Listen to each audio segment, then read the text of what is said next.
A wig, a dream, a 13-year-old girl who shouldn't have been strong enough to stand, let alone perform on national television.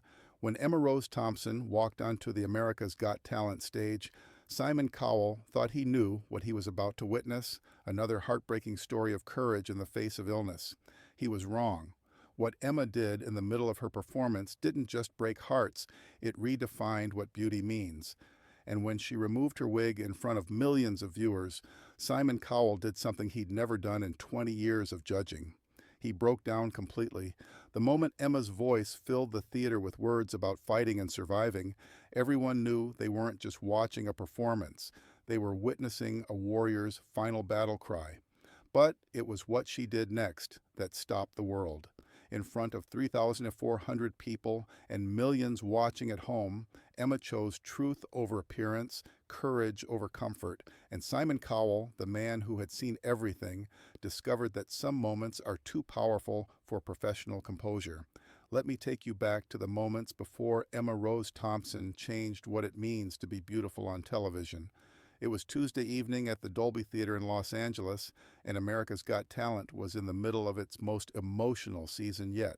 The red velvet seats were filled with an audience that had already been moved to tears by several powerful performances.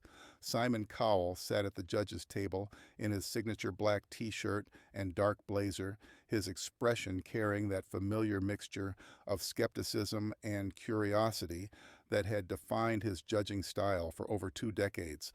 Next to him, Sofia Vergara adjusted her sparkling silver dress while reviewing notes from the previous acts. Heidi Klum and Howie Mandel were discussing something quietly, their voices barely audible over the audience's excited chatter. Terry Crews, the host, was maintaining his infectious energy, keeping the crowd engaged as the production team prepared for the next contestant. The evening had already delivered several memorable moments. A dance crew had earned a standing ovation, a comedian had left everyone in stitches, and a singer had moved the audience to tears with a tribute to his late mother. But backstage, something even more profound was about to unfold. Emma Rose Thompson sat in the contestant waiting area, her small hands folded in her lap, her mother Sarah beside her. At 13 years old, Emma should have been worried about middle school tests and weekend plans with friends.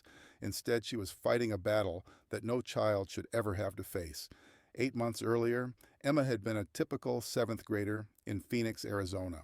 She played soccer, loved singing in the school choir, and spent her free time writing songs in her bedroom. Her biggest concern had been whether her crush, Tyler, would ask her to the winter dance. Then came the pain in her leg that wouldn't go away, the doctor visits that led to more doctor visits, the tests that led to more tests, the phone call that changed everything. Emma has osteosarcoma, Dr. Martinez had said gently, the words hanging in the hospital room like a death sentence. It's a type of bone cancer. We caught it early, but we need to start treatment immediately. The months that followed were a blur of chemotherapy sessions, hospital stays, and treatments that left Emma weaker than she'd ever imagined possible. Her thick auburn hair, her pride and joy, fell out in clumps, her energy disappeared, her dreams of performing seemed to fade along with her strength. But through it all, one dream remained constant: America's Got Talent. Emma had submitted her audition video 3 days before her first chemotherapy session, when she still had hair and hope seemed less fragile. When the call came 6 weeks later, she was in the middle of her second round of treatment, wearing a wig for the first time and trying to pretend everything was normal. "Mom," she had whispered, barely able to speak after a particularly difficult treatment, "they want me on AGT." Sarah Thompson had looked at her daughter, this brave, beautiful girl who was fighting for her life, and seen something that scared and inspired her in equal measure. Emma's eyes still held that spark, that determination that had carried her through everything so far. "Are you sure you're strong enough, baby?" Sarah had asked gently. Emma had touched the blonde wig that covered her bald scalp, adjusted the scarf that hid how much weight she'd lost, and looked at her mother with eyes that held wisdom no 13-year-old should possess. "Mom, what if this is my only chance? What if I don't get another one?" The question hung in the air between them, carrying implications that neither wanted to voice, but both understood. That was 6 weeks ago. Now, sitting in the AGT waiting area, Emma was weaker than she'd been during that phone call. The latest round of chemotherapy had been particularly brutal, leaving her nauseated and exhausted. Her doctors had initially refused to clear her for travel, but Emma had begged, pleaded, and finally convinced them that this was something she needed to do. "How are you feeling, sweetheart?" Sarah asked quietly, noticing Emma's hands trembling slightly. "Scared," Emma admitted, her voice barely above a whisper, but also ready. "I need to do this, Mom, not just for me, but for everyone like me, for all the kids who feel ugly because of what treatment does to their bodies." Sarah's eyes filled with tears, but she blinked them back. Emma needed her to be strong right now. "You're beautiful exactly as you are," Sarah said, reaching over to adjust Emma's wig slightly. "Never forget that." Emma touched the wig self-consciously. It was a good wig, expensive, realistic, styled to look like her natural hair had before the chemo, but it felt like a lie, a costume she wore to make other people comfortable with her. Reality. "Emma Thompson," called Maria, one of the production assistants. "You're on in 2 minutes." Emma's stomach lurched, but not from the nausea that had become her constant companion. This was different. The flutter of nerves mixed with anticipation that every performer knows before stepping into the spotlight. She had chosen to sing Fight Song by Rachel Platten, but not the original version. Over the past months, lying in hospital beds and sitting through chemotherapy sessions, Emma had rewritten parts of it, making it more personal, more real. She had turned it into her story, the story of a 13-year-old girl refusing to let cancer define her. "You ready, baby?" Sarah asked, standing up to embrace her daughter carefully, mindful of the port in Emma's chest where they administered her medications. "As ready as I'll ever be," Emma replied, adjusting her wig one more time and checking that the wireless microphone was secure in her hand. Terry Crews's voice boomed across the theater. "Ladies and gentlemen, please welcome Emma Rose Thompson." The curtain rose and Emma began her walk onto the stage. The audience's first reaction was a mixture of applause and concern. Even from a distance, Emma's fragility was visible. The wig looked good, but it couldn't hide how thin she'd become, how carefully she moved, how her clothes hung loose on her diminished frame. Simon leaned forward slightly, his expression shifting from routine interest to something more focused. There was something about this girl that commanded attention, not just her obvious illness, but something in the way she carried herself. Despite her physical frailty, there was a strength in her posture that suggested she had nothing left to lose and everything to prove. "Good evening," Terry said warmly as Emma reached center stage. "What's your name, sweetheart?" "Emma Rose Thompson," she replied, her voice clear despite the microphone's slight tremor in her hand. "And how old are you, Emma?" "I'm 13 years old." "And where are you from?" "Phoenix, Arizona," Emma said, managing a small smile. "The desert, where it's too hot to be sick for long." The audience chuckled softly, charmed by her attempt at humor. Simon found himself studying her more intently. There was something in her eyes that he recognized, the look of someone who had seen too much for their age, who had been forced to grow up faster than anyone should have to. "So, what are you going to do for us tonight, Emma?" Terry continued. Emma took a breath, and when she spoke, her voice was stronger, more determined. "I'm going to sing a song that means everything to me. It's called Fight Song, but I've changed some of the words to make it mine. Because sometimes the songs we need to hear aren't the ones that already exist. Sometimes we have to create them ourselves." Simon exchanged glances with the other judges. There was something in Emma's delivery that suggested this wasn't going to be a typical inspirational performance. There was an authenticity to her words that went beyond the usual contestant talking points. "All right, Emma," Terry said, stepping back. "The stage is yours." The lights dimmed, leaving Emma in a single spotlight at center stage. For a moment she stood perfectly still, her eyes closed as if gathering strength from some invisible source. The theater was completely silent, 3,400 people holding their breath, waiting to see what this fragile, brave girl would do. Then Emma opened her eyes, looked directly into the camera that would broadcast her performance to millions of viewers, and began to sing. The first notes that came from her lips were pure and clear, carrying a power that seemed impossible from someone so physically diminished.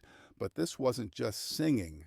This was storytelling at its most personal, most vulnerable level, like a small boat on the ocean, sending big waves into motion, like how a single word can make a heart open. I might only have one match, but I can make an explosion. Simon's eyebrows raised slightly. Emma's voice was technically strong, but more than that, it carried emotion that felt completely authentic. She wasn't performing the song, she was living it. As Emma continued into the first verse, she began to move slightly, not choreographed dancing, but the natural sway of someone completely lost in their music. The audience was already leaning forward, drawn in by the intimacy of her performance. And all those things I didn't say, wrecking balls inside my brain, I will scream them loud tonight. Can you hear my voice this time? But it was when Emma reached the chorus that something extraordinary happened. Her voice soared, filling the massive theater with a sound that seemed to come from somewhere deeper than her physical body. The words she sang were her own now, personalized and raw. This is my fight song, take back my life song, prove I'm not lost song, my power's turned on. Starting right now, I'll be strong, I'll play my fight song, and I don't really care if nobody else believes, because I've still got a lot of fight left in me. The audience began to react, not with polite applause, but with visible emotion. People were reaching for tissues, others were nodding along with the rhythm. But it was at the judges' table where the most profound reaction was taking place. Sophia had stopped taking notes and was staring at Emma with tears in her eyes. Heidi had brought her hands to her heart, clearly moved by what she was hearing. Howie was watching with the kind of focused attention he usually reserved for acts that genuinely surprised him. And Simon Cowell sat perfectly still, his expression unreadable, but his eyes never leaving Emma's face. As Emma moved into the second verse, she began to tell her story more explicitly, using the modified lyrics she had written in hospital rooms and during sleepless nights when the fear threatened to overwhelm her. Losing friends and losing hair, doctors saying, life's not fair, but I won't let the fear take hold, I'm worth more than they've been told. The words hit the audience like a physical force. Suddenly everyone understood exactly what they were witnessing. This wasn't just a performance by a sick child. This was a 13-year-old warrior using music to process trauma, to reclaim power, to transform her pain into something beautiful. Simon's expression began to change. The carefully maintained professional demeanor that had served him for decades started to crack as he realized he wasn't watching entertainment, he was witnessing courage in its purest form. But Emma wasn't finished. As she approached the bridge of the song, something shifted in her performance. She stopped moving and stood perfectly still at center stage, her eyes scanning the audience, then the judges, then finally settling on the cameras. And then she did something that no one, not the audience, not the judges, not the millions watching at home, saw coming. Emma reached up and touched her wig. I know I might not look like much right now, she said, speaking over the instrumental bridge, her voice carrying clearly through the theater. I know I'm not what people expect when they think of a performer. I'm bald, I'm sick, I'm scared most of the time. The audience was completely silent, mesmerized by her honesty. But I realized something while I was writing this song. The most beautiful performances don't come from hiding who we are. They come from showing who we really are, even when that's scary. Simon leaned forward in his chair, sensing that something unprecedented was about to happen. Emma's hands moved to the edges of her wig, and she looked directly at Simon as she spoke her next words. This wig makes other people feel better about looking at me, but it makes me feel like I'm lying about who I am, and I don't want to lie anymore. With one swift, decisive movement, Emma removed her wig. The gasp that went up from the audience was audible. 3,400 people drew breath simultaneously as Emma's completely bald head was revealed under the stage lights. But Emma didn't pause, didn't hesitate, didn't show any shame. Instead, she dropped the wig at her feet and continued singing with a voice that was now filled with something that transcended mere performance. It was pure, unfiltered truth. This is my fight song. Take back my life song, won't hide behind lies song, my truth's turned on. Starting right now, I'll be strong, I'll play my fight song, and I don't really care if nobody else believes, 'cause I've still got a lot of fight left in me. The theater erupted. 3,400 people rose to their feet simultaneously, but this wasn't typical applause. This was the sound of hearts breaking and healing at the same time, of barriers being shattered, of beauty being redefined before their eyes.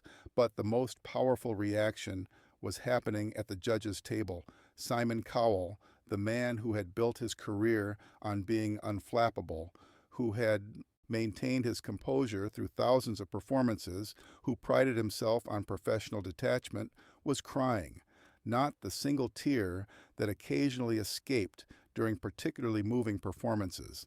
This was something deeper, more complete. His shoulders were shaking, his carefully controlled expression had crumbled entirely, and tears were streaming down his face as he stared at Emma with a mixture of awe, admiration, and heartbreak. Emma continued her song, her voice growing stronger with each note, her bald head catching the stage lights and somehow making her look not fragile but radiant, not sick but powerful. She had transformed from a sick child performing despite her illness to a warrior claiming her space and demanding recognition not in spite of her appearance, but because of her courage to reveal it. As she reached the final chorus, Emma's voice soared to heights that seemed impossible for someone who had endured months of chemotherapy. The words rang through the theater like a battle cry. I've still got a lot of fight left in me. I've still got a lot of fight left in me. I've still got a lot of fight left in me. The final note hung in the air for what felt like eternity. And then Emma stood in the center of the stage, wig at her feet, head held high, microphone in her hand, and smiled. The ovation that followed was unlike anything the Dolby Theater had ever experienced. The audience wasn't just applauding, they were celebrating, crying, cheering, and expressing emotions that went far beyond entertainment. People were holding each other, wiping tears, and shouting encouragement. But through all the noise, the cameras captured the moment that would become the most replayed clip in AGT history. Emma, standing center stage with her bald head gleaming under the lights, looking directly at Simon Cowell and mouthing the words, "Thank you."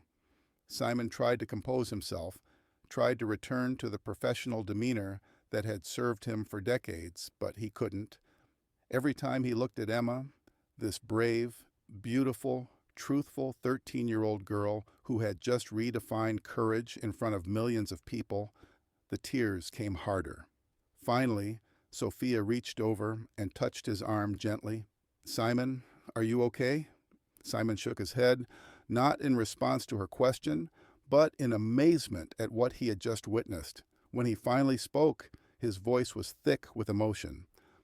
"Emma," he said, and the theater fell silent again. "I need to tell you something, and I need everyone here to understand what just happened." Emma nodded, still standing center stage, still completely exposed, and somehow completely confident. In 20 years of judging talent shows, I have seen every kind of performance imaginable. I've seen people overcome disabilities, tragedy, loss, fear. I thought I'd seen courage in every form it could take. He paused, struggling to find words for something that felt beyond language. What you just did wasn't just a performance. What you just did was the most powerful statement about beauty, about courage, about truth that I have ever witnessed. The audience began to murmur with agreement, but Simon held up a hand for continued silence. You stood on this stage in front of millions of people, and you chose truth over comfort. You chose authenticity over appearance. You showed every young person watching that beauty doesn't come from fitting some impossible standard. It comes from having the courage to be exactly who you are. Simon stood up from his chair, something he rarely did during critiques. But more than that, Emma, you just taught every adult in this theater and everyone watching at home something we desperately needed to learn. You taught us that the most powerful performances come not from hiding our scars, but from showing them proudly. He began walking toward the stage, his voice carrying clearly through the theater. You are not beautiful despite being bald. You are beautiful because you had the courage to remove that wig and show us who you really are. You are not inspiring because you're sick. You are inspiring because you refuse to let sickness define you. Simon climbed the stairs to the stage and walked directly to Emma, who looked up at him with eyes that held no fear, no shame, only a quiet strength that took his breath away. "Emma Rose Thompson," he said, and now his voice was strong, clear, filled with conviction. "You didn't just sing a song tonight, you sang your truth, and your truth is the most beautiful thing I've ever heard." Without another word, Simon reached into his jacket pocket and pulled out his personal business card. Not a prop, but the actual card he gave to artists he wanted to mentor personally. "I want you to have this," he said, pressing it into Emma's hand, "not because I feel sorry for you, but because you are exactly the kind of artist this world needs, someone who understands that real beauty comes from real courage." But Simon wasn't finished. In a moment that would become legendary in AGT history, he reached up and gently touched Emma's bald head, a gesture of such tenderness and respect that it brought fresh tears to eyes throughout the theater. "This," he said softly, "is what a fighter looks like. This is what beauty looks like. This is what courage looks like." Then Simon did something that shocked everyone, including the other judges. Still standing next to Emma on the stage, he turned to face the audience and spoke with an authority that silenced every whisper. "Ladies and gentlemen, what you just witnessed wasn't just a teenage girl singing a song. What you witnessed was a warrior claiming her power, a survivor demanding recognition, a human being choosing truth over pretense." He turned back to Emma, and what he said next would be quoted and replayed for years to come. "Emma, there are people in this world who spend their entire lives trying to find the courage to be authentic, to be real, to show their true selves to others. You just did that at 13 years old in front of millions of people while fighting for your life." Simon walked back toward the judge's table, but instead of returning to his seat, he stopped at his golden buzzer. "Emma Rose Thompson," he announced, his voice carrying across the theater. "You don't need a buzzer to advance. You need recognition for something far more important than winning a competition." His hand hovered over the golden buzzer as he looked back at Emma. "You need recognition for redefining what it means to be beautiful, for showing the world that scars can be stunning, that vulnerability can be strength, and that the most powerful performance is simply being brave enough to be yourself." He slammed his hand down on the golden buzzer. Golden confetti exploded from the ceiling, covering the stage in a shimmering cascade. But through all the celebration, through all the noise and excitement, the cameras focused on the moment that mattered most. Emma, standing in the center of the stage, bald head gleaming with pride, tears of joy streaming down her face, surrounded by falling gold that seemed to crown her as the queen of courage she had always been. Terry Crews ran onto the stage and carefully embraced Emma, mindful of her fragility but unable to contain his own emotion. "Ladies and gentlemen," he announced to the continuing ovation, "Emma Rose Thompson, redefining beauty, one truth at a time." But perhaps the most meaningful moment came as the confetti settled and the immediate celebration calmed. Emma walked over to where she had dropped her wig and picked it up, not to put it back on, but to hold it like a symbol of what she no longer needed to hide behind. Looking out at the audience, she spoke one final time into her microphone. "To every kid watching who feels different, who feels ugly, who feels like they don't fit, you are beautiful exactly as you are. Your scars, your differences, your struggles, they don't make you less. They make you more." The audience erupted again, but this time it was different. This was the sound of recognition, of understanding, of a world that had just learned something important about what beauty really means. 3 months later, Emma Rose Thompson didn't just win America's Got Talent, she started a movement. Her victory performance, an original song called Warrior's Crown, became the most watched AGT performance in the show's history with over 1 billion views across all platforms. But the numbers didn't tell the real story. The real story was in the thousands of messages Emma received from young cancer patients who said her performance gave them the courage to stop hiding. It was in the schools that began teaching about different kinds of beauty. It was in the wig companies that started donating to organizations that taught children they were beautiful with or without hair. And it was in the relationship that developed between Emma and Simon Cowell.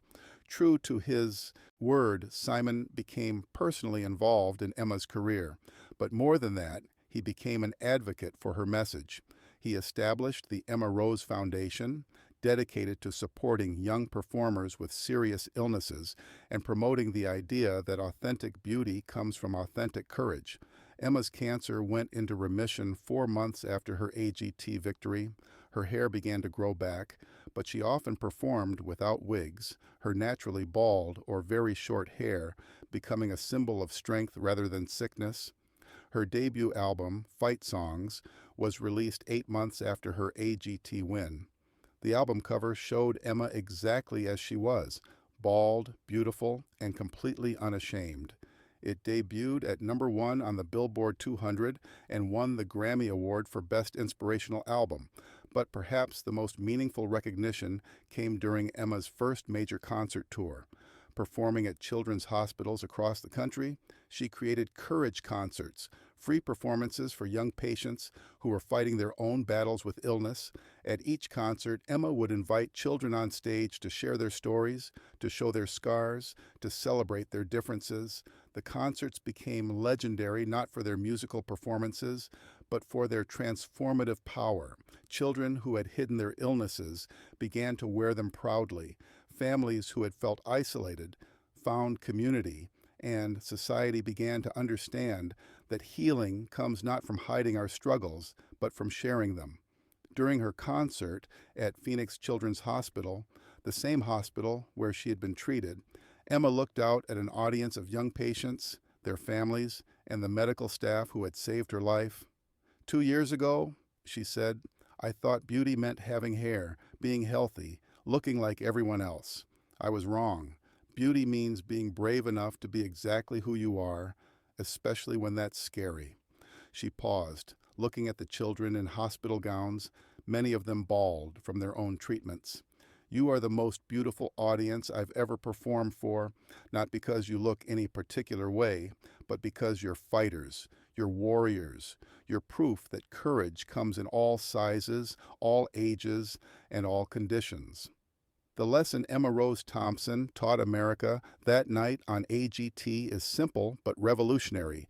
Beauty isn't about perfection, it's about authenticity, it's about having the courage to be seen exactly as you are, even when, especially when, that requires removing the masks we wear to make others comfortable.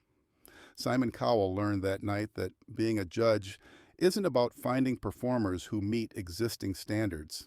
It's about recognizing moments when someone redefines what those standards should be. And Emma proved that the most powerful performance isn't about hitting every note perfectly or executing flawless choreography. It's about the moment when you stop pretending to be someone else and start celebrating exactly who you are. The wig that Emma removed that night was later donated to an organization that provides wigs to young cancer patients. But attached to it was a note that read, "For when you need it, but remember, you're beautiful without it too." Because sometimes the most beautiful moment is the one where you realize you don't need to hide anymore. Sometimes the most powerful song is the one that says, "This is who I am and that's enough." And sometimes the most important performance is the one that teaches the world that scars can be beautiful, that different can be stunning, and that the truest art comes from the truest truth. In the end, Emma Rose Thompson didn't just win a talent competition. She won something much more important. She won the right to be seen, accepted, and celebrated exactly as she was, and in doing so, she gave that same gift to millions of others who had been hiding, who had been ashamed, who had been waiting for permission to be beautiful in their own unique way. The golden confetti from that night has long since been swept away, but the golden moment it represented, when a 13-year-old girl chose courage over comfort and redefined beauty for an entire generation, that moment continues to inspire, to challenge, and to prove that the most powerful transformations happen not when we change ourselves to fit the world, but when we have the courage to show the world who we really are. Retry.